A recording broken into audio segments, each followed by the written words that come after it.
Good morning mga kapdodong, mga kainday. Dito na po tayo sa umagang ito. Kagising ko lang. Ito na yung unang routine ko sa umaga. Pagbangon ko, ito babangon na dito sa tindahan. Ngayon, pakita ko sa inyo kung paano magbukas ng tindahan.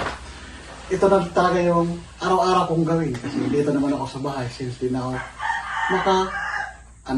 ito na yung trabaho ko talaga na nakagisnan since na nag-asawa kami na Jenny. So, ipakita ko sa inyo kung ano yung ginagawa sa unang umaga. So, unang umaga magbukas, pero pinakadabis sabi kasi ni Father, unang gagawin talaga daw, papasok ko sa trabaho, saan ka pupunta, ang pinakadabis daw talaga, magdasal.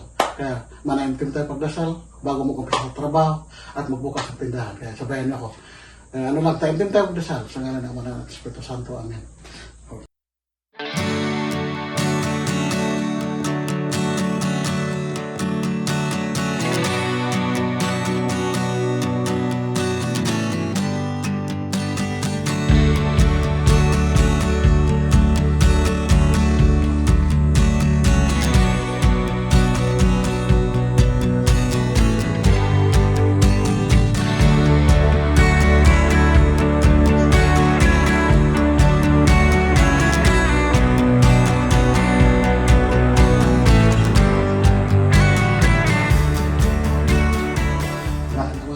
Santo, amen. Tayo magdasal ng time lamang na hindi naman natin kailangan na i-share natin sa lahat kasi panalangin talaga galing sa puso na hindi man pwede man natin iparinig pero maigi talaga na time na mula sa ating puso ang pagdarasal para ito ay talagang galing kahilingan, galing tinatawag mo sa Diyos. Kaya ito sa mama ko, unang gagawin ko ay magbukas tayo ng tindahan.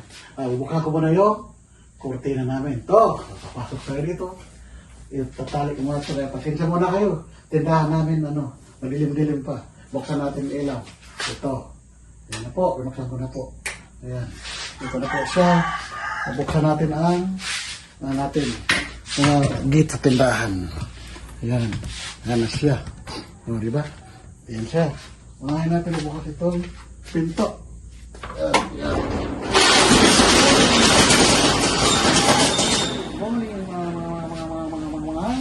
Kapang-inday, mga kadudong. Ito yung gagawin natin.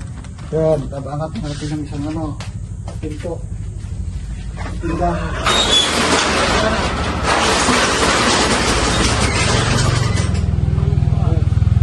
Kaliwanag na po siya, di ba? Ganun kaliwanag yung tindahan ko. Yan. Yan siya. Puno-puno na siya ng puno-puno siya ng mga paninda. Ayan yung mga sa damit. Sabon, scotch, lahat na kailangan dito. Pinagdagan ko na ito ng paninda para karoon naman. Kahit sabihin mo lang piso, ang piso kasi mahalaga na sa atin. Kaya sana pagparilagin natin, magkaroon tayo ng maraming customer araw-araw. Yan naman talagang hanap natin sa buhay na sana panalangin lang natin. Huwag lang tayo mawala ng pag-asa kasi hindi naman lahat kasi ng panahon. Alam nyo sa tindahan, hindi lahat na magkaroon tayo ng maraming customer araw. Ano lang talaga siya.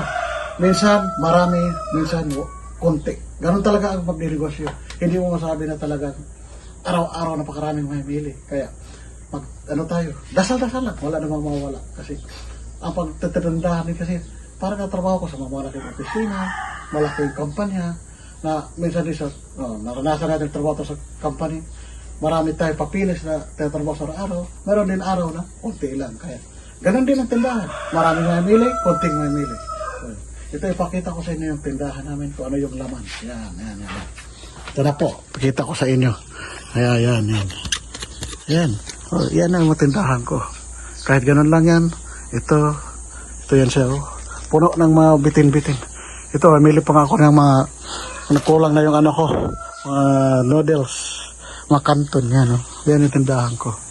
Kaya sana, i-bless pa ito ni Lord na magkaroon ng maraming customer. Yan siya. Yan, puno-puno siya. Kaya, talaga, magtitinda ka, sipag, tiyaga. Yun lang, kapital natin dyan. Hindi naman tayo pwede na, na magalit ka araw-araw. Bakit walang customer? Bakit konti lang customer? Tapos doon ka lang magtungon, ay salamat mga customer. Kaya lang pasalamat mo araw-araw na magka-customer ka ng marami, mag-customer ka ng konti. Thankful tayo lahat kasi gano'n mo talaga ang buhay. Hindi laging piyesta. Kaya magdasal-dasal lang tayo. Manalangin lagi araw-araw na magkaroon tayo ng pagka-customer. Hindi man marami, at least mayroon. Kasi yan naman talaga ang purpose natin sa buhay. Ano lang tayo, patuloy ang buhay kahit paano ano mangyayari. Para ano lang yan, oh. Ito din sa paligid ko. Kaya, magdasal tayo araw-araw. Pasalamat tayo sa Panginoon na kahit pa paano, patuloy tayo. Kaya, dito lang muna. Sana, panoorin yung vlog ko na Jose Alrin TV. Kaya, dito muna. Magpapaalam na ako. Kaya, maraming salamat sa manood. At panonood, manood na kayo. Thank you so much.